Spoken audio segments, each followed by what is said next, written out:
Okay, I'm going to give it a second here and make sure we are live. Got to double check all the time because I still haven't figured all these double system things out and all that crap. Anyways, let me just check it real quick. Let's see if we did go live. And it looks like we did. Okay, cool. All right, so that's awesome. Anyways, you know, I got to love my dad. I am lucky. I'm lucky that I have a really great father. And, you know, there's a lot of people out there that aren't that lucky. And I am one of those people that are that lucky to have a great dad. He's funny and random. You know, he's getting older. And, you know, I through my life, when we were younger, we always battled with our parents. But as I got older, my relationship got stronger with my father, which I think a lot of people do. You know, we have to forgive things and turmoil that we've gone through in our own lives. And remember that family is family. And sometimes he's just so random and funny. You know, I'm out there shoveling, trying to get some of the driveway shoveled out, breaking my back, and I check the mail, you know. And what do I get from my father? How they track you. He's got news clippings and, you know, showing you how they track you. And, you know, glad my dad's on top of that. You know what I'm talking about? You know, my father is probably the nicest guy you'll ever meet, and never does anything wrong. You know, I think I've seen him drink one beer 3 times in my life. He doesn't drink, never did drugs. He worked hard all his life and always did the right thing. And I'm lucky to have that as a role model. But he does know how they track. He still carries a flip phone because he's worried about them tracking him. So, you know, it's funny that he is becoming aware, and he always was kind of aware, and that's why I always say it's so important to talk to our elders before they pass. You know, my grandmother said some amazing things to me that I only now start to understand. And I wish I had spent more time with her so that I listened to more of her stories, more of her explanations of life and things that went on. And I regret that. But listening to our parents and our elders, I know in my life there's been so many times where I should have listened more to my father because he ended up being right. As much as I hate to admit it, he ended up being right so often. And before we lose them, you know, they're a better source than Google because they lived life and experiences. And a lot of things that are going on today have gone on in the past to some extent. You know, if you look at what happened in the music industry and the hippie movement, the hippie movement was designed to be subversive to the Vietnam movement by making them look like idiots, making them look foolish, making them look like drug addicts that were the ones that were trying to stop the war. Okay? And, you know, so some of these people lived these experiences, saw what was going on, and even if they're not totally awake, they've lived through many years of political bullshit on TV. They've lived through wars. They've lived through a lot of bullshit, and you can get sometimes some good nuggets of information from our elders. So it's important to listen to them. But you gotta love my dad, you know, and you know he's right. You know, it's you know I'm glad he found this article because sometimes it reminds us. Oftentimes, I think a lot like a lot of other people, where we get it that they're tracking us. We get it that they have all our information. We get it that our privacy is gone out the window.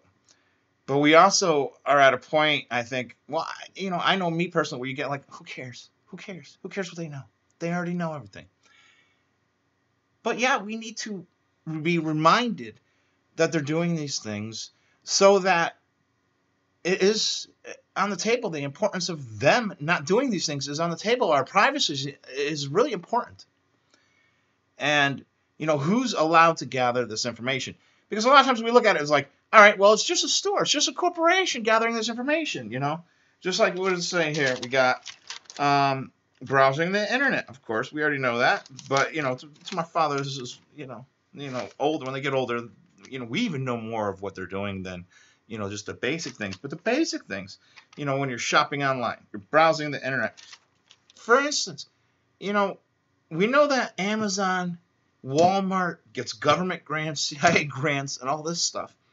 Well, and we know they sell information, but does that mean they're only selling it to other corporations for them to track and decide what we might want to see in advertising and try and sell to us? Well, no. The CIA's got that information too. That's quality information to the CIA. Knowing what you buy, how you buy, your habits, and all that stuff. And when you really look at it, Amazon is basically just an arm of the CIA. And that's why I don't shop on Amazon. I have never bought one thing on Amazon, ever. I know it may be surprising to most people. I do admit I've bought some stuff online at Walmart. I don't like to do it. I try to buy local when I can. It's sometimes tough when you're way out in northern Maine to get everything that you kind of want locally. Sometimes you have no choice. You got to head towards the big box stores. But, even listening to your music, okay? That all adds into a psychological profile for these people, all adds into information that they can use against you. Knowing what type of music you like. If you like heavy metal, death metal all the time, well, they could, figure out different ways of putting different information in front of you that plays on your certain emotions and certain states, because they know music influences the mind so much. And, especially when you look at the people involved with, I forgot his name off the top of my head. Jason, if you're watching, I know you sent me the information on, and not from 153, a different Jason, but anyways, sent me the information on the person that's running the music for YouTube. Another Frankish Jewish person that is going to work within these Kabbalist secret societies. Okay, and so yeah, they know how to put things in front of your face if they need to. They know how to play on your emotions. It's all going to go into this added technique of brainwashing. Once they can gather this information, they can literally program a computer to gather certain information that's going to look for certain things, and then it's going to learn and run algorithms.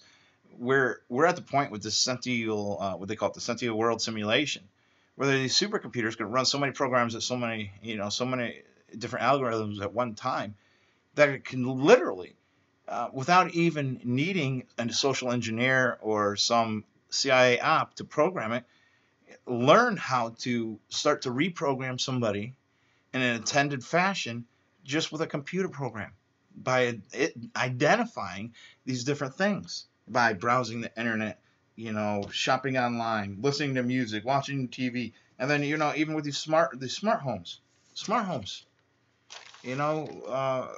stuff you buy, and it doesn't. You don't have to have a smartphone for them to even know what kind of food you eat. You use your credit card when you go grocery shopping, they're going to know what kind of food you eat.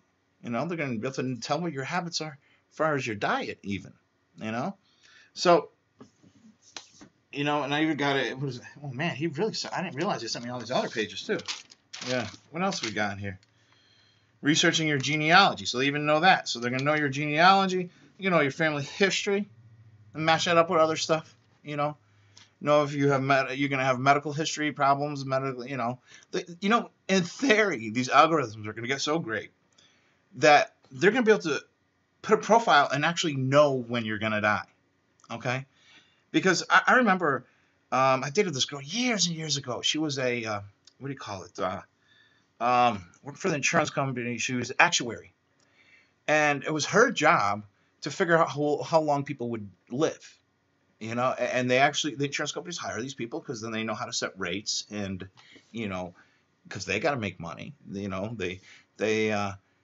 want to pay out really quick. They want to make sure that they're making money. So that was her job.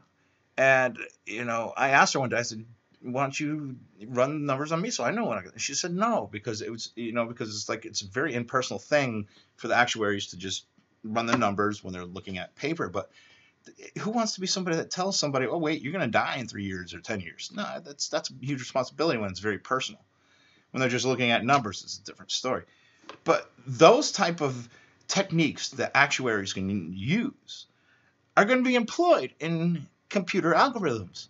So, the government At this point, by all the information they gather from your eating habits, to your shopping habits, to your behavioral, through music and different, different education problems, if you have an ongoing learning, everything they gather from you, they can run an actuary program on you that the computer could just spit out, hey, this guy's not going to live more than 10 years, or this guy's not going to, he's going to live a long time. He's going to live another 50 years longer than we expect, and that's kind of scary.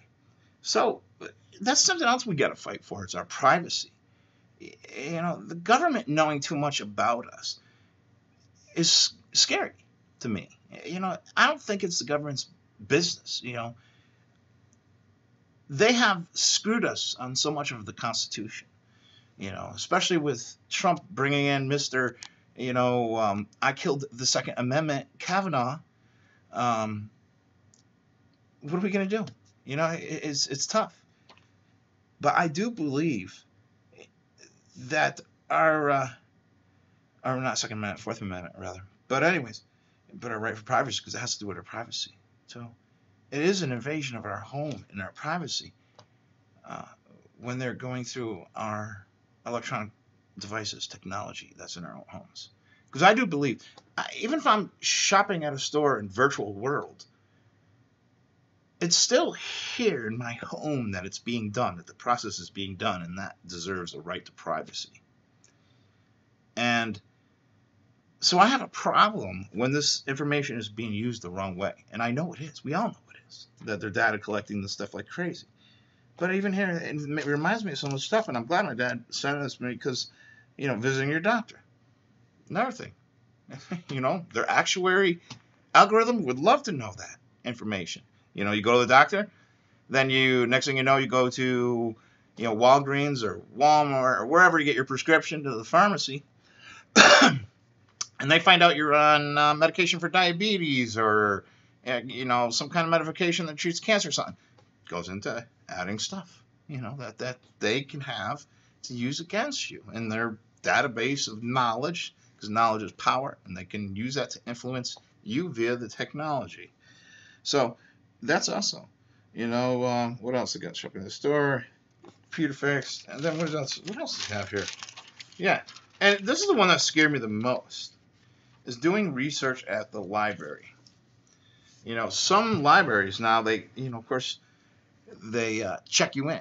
They get your name, check you in, they'll scan your books, know what books you're reading, all that jazz. You go online, they can figure out what time somebody was there and when they're online. They can narrow things down. So it's kind of scary, that much information out there. And that's another one I have a big problem with, is I think a library is something that should be totally off limits. That's there for us to learn. And learning, I believe, should be very private and personal, too. That's not the state's business. If we want to go learn about, let's say we want to learn about sailing. Why is it the government's business if I want to learn about sailing? Because here's the thing. Let's say, for instance, let's say Jerry goes, way too much into, the conspiracy stuff, and let's some information out there that is dangerous. And he needs to learn how to sail away. They'll know, because he's been looking up books about sailing. Stuff like that. It's just, they're encapsulating our world with the knowledge they have for us. And I'm not okay with that. I think it's something that's just wrong. And every time I look, I shouldn't even. Dad sends a conspiracy theorist.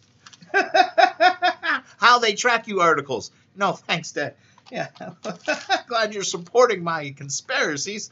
But anyways, renting a car. Yeah, it's basic knowledge. You're renting a car. Even when you're driving, your Easy Pass, you go through a toll. They got in Massachusetts. I know they got these new ones where, you don't go to a toll. It's cameras that flash, take pictures of your license plates. To me, all right, that's an invasion of privacy. Come on, you can't just be taking random pictures. I'm agreeing with it when I'm getting on the highway that has these, but it's just too much. It's too much. They don't need to know every second of our lives. There's other ways of doing it where they don't have to collect that data, where they don't have to hold that data about us. You know, that's the thing. You go out of state or something, you go through a toll, all right? You get your picture taken with the automatic toll machine thing, and then you get gas, or your credit card, you get gas. You go to the ATM, we're going to ATM. I mean, they know where you are at all times. And to me, I don't know. I don't like this kind of world. I don't like this kind. And I know there's some people out there that are okay with this type of technology, and they agree with it, and they sit there and say, well, if you haven't done nothing wrong, you have nothing to worry about. But that's not what it's about. This is about them having the knowledge to influence you in different ways because of the information that you gave them. I believe the information of my life should be private to my life. And it's almost like we need some kind of new bill that says, okay, the free will bill, the way a person moves throughout this country, in this world, is his own private right, okay? And that information should not be allowed to be kept, I mean, it's getting out of hand.